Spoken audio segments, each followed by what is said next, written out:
नमस्कार दोस्तों, आप सभी का स्वागत है हमारे इस यूट्यूब चैनल पे। आज हम बात करेंगे अपोलो 11 मून लैंडिंग के बारे में। The dream of reaching the moon. 20 जुलाई 1969 पूरी दुनिया की नजरें आसमान पर थी। करोड़ों लोग रेडियो और टेलीविजन के सामने बैठे थे। पहली बार इंसान चांद की सतह पर कदम रखने वाला था, लेकिन यहाँ उपलब्धि एक दिन में नहीं मिली। इसके पीछे वर्षों की मेहनत, वैज्ञानिकों का संघर्ष, हजारों इंजीनियरों की मेहनत और कई असफल मिशन छिपे थे। आखिर इंसान पहली बार चांद तक कैसे पहुंचा? आइए जानते हैं अपोलो 11 मिशन की पूरी कहानी। स्पेस की शुरुआत। सन 1950 और 60 के दशक में दुनिया दो महाशक्तियों अमेरिका और सोवियत संघ के बीच स्पेस रेस चल रही थी। 1957 में सोवियत संघ ने स्पुतनिक 1 नामक पहला कृत्रिम उपग्रह अंतरिक्ष में भेजा। सन 1961 में सोवियत अंतरिक्ष यात्री यूरी गैगरिन अंतरिक्ष में जाने वाले पहले इंसान बने। इन सफलताओं ने अमेरिका को एक बड़ा लक्ष्य तय करने के लिए प्रेरित किया, चांद पर इंसान भेजना। राष्ट्रपति का ऐतिहासिक लक्ष्य। 1961 में अमेरिकी राष्ट्रपति जॉन फ्रैंक केनेडी ने घोषणा की, इस दशक के समाप्त होने से पहले अमेरिका इंसान को चांद पर भेजेगा और सुरक्षित वापस लाएगा। यह लक्ष्य बेहद कठिन था। उस समय किसी भी देश ने इंसान को चांद तक नहीं पहुंचाया था। फिर भी नासा ने इस चुनौती को अस्वीकार किया। इतिहास का सबसे शक्तिशाली रॉकेट। नासा ने अपोलो कार्यक्रम के सैटर्न V नामक विशाल रॉकेट बनाया। यहाँ लगभग 110 मीटर ऊंचा था और उस समय का सबसे शक्तिशाली रॉकेट था। इसी रॉकेट ने अपोलो 11 के पृथ्वी से चांद की यात्रा पर भेजना था। 3 अंतरिक्ष यात्री। नासा ने अपोलो 11 मिशन के लिए 3 अंतरिक्ष यात्रियों का चयन किया। Neil Armstrong mission commander, Buzz Aldrin lunar module pilot, Michael Collins command module pilot. इन तीनों की जिंदगी अब इतिहास बदलने वाली थी। पृथ्वी से चांद तक की यात्रा। 16 जुलाई 1969 लंच का दिन। अमेरिका के फ्लोरिडा स्थित केनेडी स्पेस सेंटर में लाखों लोगों की निगाहें एक ही दिशा में थी। विशाल Saturn V rocket launch pad पर तैयार खड़ा था। उसके अंदर बैठे थे 3 अंतरिक्ष यात्री, नील आर्मस्ट्रॉन्ग, बॉज अल्ड्रिन और माइकल कॉलिंस। काउंटडाउन शुरू हुआ। 10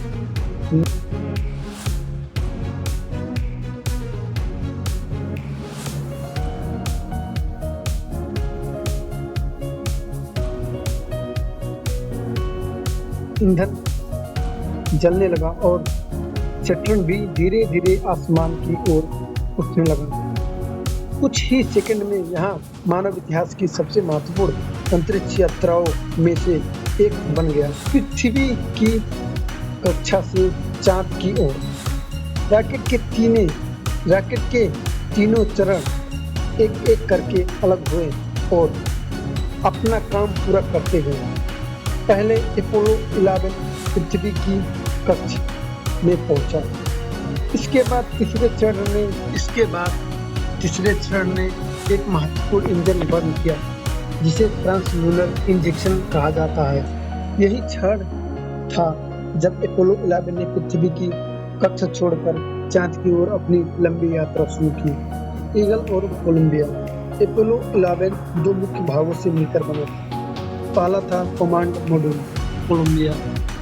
यही माइकल कॉलिंस पूरे मिशन के दौरान चांद की कक्षा में रहे। दूसरा था लूनार मॉड्यूल ईगल। यही छोटा यान नील आर्मस्ट्रॉन्ग, बॉज अल्ड्रिन को चांद की सतह तक ले जाने वाला था। यात्रा के दौरान कमांड मॉड्यूल और लूनार मॉड्यूल को सावधानी से जोड़ा गया और आगे की उड़ान जारी रही। अंतरिक्ष में 4 दिन। चांद तक पहुंचने में लगभग 4 दिन लगे। इस दौरान अंतरिक्ष यात्री लगातार अपने उपकरणों की जांच करते रहे। वे पृथ्वी की सुंदर तस्वीरों लेते रहे और नासा के मिशन कंट्रोल से नियमित संपर्क बनाए रखा। धीरे धीरे पृथ्वी छोटी दिखाई देने लगी और चांद बढ़ा। अब मानव इतिहास का सबसे महत्वपूर्ण चरण शुरू होने वाला था। चांद की कक्ष में प्रवेश 19 जुलाई 1969 अपोलो 11 सफलतापूर्वक चांद की कक्ष में प्रवेश कर चुका था। अब नील आर्मस्ट्रॉन्ग और बज अल्ड्रिन ईगल में बैठकर चांद की सतह पर और उतरने की तैयारी कर रहे थे, लेकिन आगे का रास्ता बिल्कुल आसान नहीं था। चांद पर पहला कदम, ईगल अलग हुआ। 20 जुलाई 1969 अपोलो 11 अब चांद की कक्ष में था। अब मिशन का सबसे महत्वपूर्ण चरण शुरू हुआ। नील आर्मस्ट्रॉन्ग और Buzz Aldrin lunar module eagle में चले गए, जबकि Michael Collins command module Columbia में अकेले चांद की कक्ष में घूमते रहे। कुछ ही देर बाद ईगल कोलंबिया से अलग हो गया और धीरे धीरे चांद की सतह की ओर उतरने लगा। अब पूरी दुनिया की नजरें सिर्फ एक ही यान पर थी, कंप्यूटर अलार्म। जैसे जैसे ईगल नीचे उतर रहा था, अचानक कंप्यूटर पर 1201 और 1202 नाम के अलार्म दिखाई देने लगे। मिशन कंट्रोल कुछ ही क्षणों के लिए चिंतित हो गया, लेकिन नासा के कंप्यूटर विशेषज्ञ ने तुरंत बताया कि कंप्यूटर व्यस्त है, फिर भी सुरक्षित रूप से काम कर रहा है। मिशन कंट्रोल ने जवाब दिया, you are go for landing, यानी लैंडिंग जारी रखें। ईंधन खत्म होने वाला था। अब एक नई समस्या सामने आई। कंप्यूटर जिस जगह ईगल को उतारने वाला था, वहाँ बड़े बड़े पत्थर और गड्ढे थे। नील आर्मस्ट्रॉन्ग ने तुरंत मैनुअल कंट्रोल अपने हाथ में ले लिया। उन्होंने सुरक्षित जगह खोजने के लिए ईगल को आगे बढ़ाया, लेकिन ऐसा करते करते ईंधन बहुत तेजी से कम होने लगा। कुछ रिपोर्टर्स के अनुसार सुरक्षित लैंडिंग के समय उपयोग योग्य ईंधन बहुत कम बचा था। पूरी दुनिया सांस रोककर यहाँ पल देख रही थी। The eagle has landed. फिर वहाँ ऐतिहासिक क्षण आया।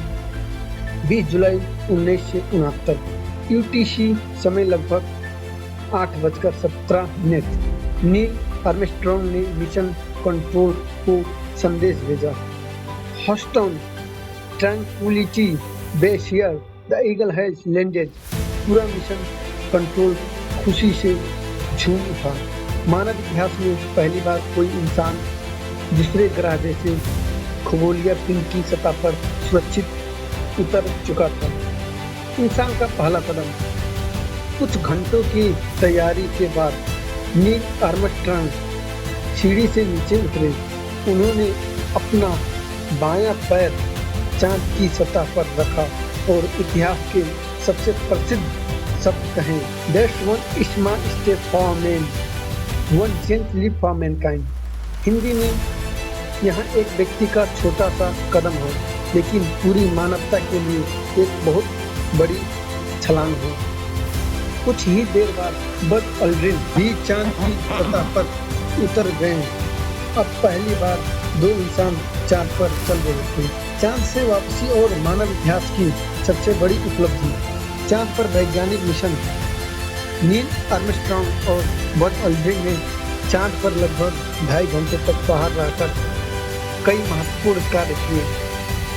उन्होंने चंद्रमा की मिट्टी और चट्टानों के लगभग 21.5 किलोग्राम नमूना एकत्र किए। वैज्ञानिक उपकरण लगाए जिनसे चंद्रमा की सतह और उसके वातावरण के बारे में महत्वपूर्ण जानकारी मिली। उन्होंने कई ऐतिहासिक तस्वीरें भी ली, जो आज भी मानव इतिहास की सबसे प्रसिद्ध तस्वीरों में गिनी जाती हैं। इसके अलावा उन्होंने अमेरिका का राष्ट्रध्वज भी लगाया।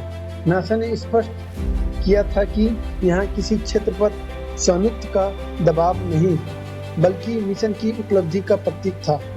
पृथ्वी की ओर वापसी। अपना काम पूरा करने के बाद ईगल का ऊपरी हिस्सा चांद से उड़ना वापस चांद की कक्ष में पहुंचा। वहां उसकी मुलाकात माइकल कोलिन के कमांड मॉड्यूल कोलंबिया से हुई। डॉकिंग सफल रही। नील आर्मस्ट्रॉन्ग और बज़ अल्ड्रिन सुरक्षित रूप से कोलंबिया में लौट आए। इसके बाद तीनों अंतरिक्ष यात्रियों ने पृथ्वी की ओर वापसी की यात्रा शुरू की। 24 जुलाई 1969 अपोलो 11 का कमांड मॉड्यूल पृथ्वी के वातावरण में दोबारा प्रवेश करता है। हजारों डिग्री तापमान सहने के बाद कैप्सूल सुरक्षित रूप से प्रशांत महासागर में उतरा। अमेरिकी नौसेना के जहाज यूएसएस हॉर्नेट ने अंतरिक्ष यात्रियों को सुरक्षित बाहर निकाला। उस समय यह पूरी तरह निश्चित नहीं था कि चांद से कोई सूक्ष्म जीव पृथ्वी पर आ सकते हैं या नहीं, इसलिए सावधानी के तौर पर तीनों अंतरिक्ष यात्रियों को कुछ समय के लिए क्वारंटाइन में रखा गया। दुनिया पर अपोलो 11 का प्रभाव। अपोलो 11 केवल अमेरिका की जीत नहीं थी, यहाँ पूरी मानवता की वैज्ञानिक उपलब्धि थी। दुनिया भर के करोड़ों लोग ने पहली बार टीवी पर इंसानों को चांद पर चलते हुए देखा। इस मिशन ने विज्ञान, इंजीनियरिंग, कंप्यूटर तकनीक और अंतरिक्ष अनुसंधान को नई दिशा दी। आज भी अपोलो 11 को मानव इतिहास के सबसे महान उपलब्धियों में गिना जाता है। भावनात्मक समापन। अंत में 20 जुलाई 1969 को इंसान ने पहली बार किसी दूसरे खगोलीय पिंड पर कदम रखा। यहाँ सिर्फ चांद तक पहुँचने की कहानी नहीं थी, यहाँ उस जिज्ञासा, साहस और मेहनत की कहानी थी जिसने असंभव को संभव बनाया। अपोलो 11 हमें याद दिलाता है कि जब विज्ञान, टीमवर्क और दृढ़ संकल्प साथ आते हैं तो मानवता अपनी सीमाओं से भी आगे बढ़ सकती है। अगर आपको यहाँ डॉक्यूमेंट्री पसंद आई हो तो वीडियो को लाइक करें, चैनल को सब्सक्राइब करें और कमेंट में बताएं कि अगली ऐतिहासिक डॉक्यूमेंट्री आप किस विषय पर देखना चाहते हैं। धन्यवाद।